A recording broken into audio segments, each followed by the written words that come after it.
Friends, সবাইকে শুভ রথযাত্রার অনেক অনেক অনেক শুভেচ্ছা। তো এখানে সমস্ত কাজ সেরে সকাল সকাল আমি স্নান করে নিয়েছি, আর এখানে পুজোও আমার দেওয়া হয়ে গেছে। গোপালকে সুন্দর করে সাজিয়ে দিয়েছি, আর এখানে ভোগে দিয়েছিলাম মিষ্টি, পেয়ারা, শসা, কলা, নকুনদানা, আর এখানে অন্যান্য ঠাকুরদেরও আমি সাজিয়ে দিয়েছি ফুল টুল দিয়ে।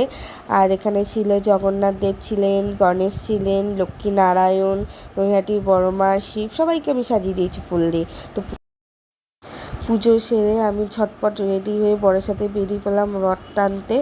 আর প্রথমবার রথ টানবো, খুব এক্সাইটেড। তো তোমাদের সাথে কথা বলতে বলতে দেখো চলে এসেছি রথের কাছে।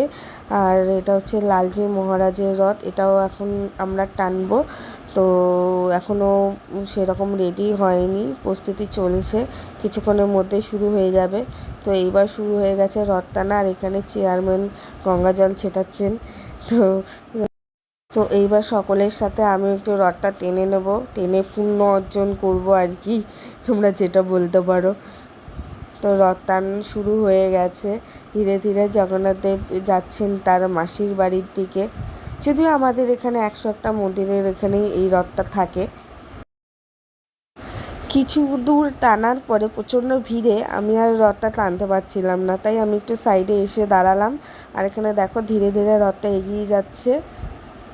আর আজকে ব্লগটা এখানে এই অবধিই শেষ করছি। কেমন লাগলো অবশ্যই তোমরা কমেন্ট করে জানাবে, আর সকলে কেমন মজা করলে সেটাও অবশ্যই কমেন্টে জানাবে। তো আজকের ব্লগটা এই অবধি, টাটা, দেখা হচ্ছে পরবর্তী ব্লগে।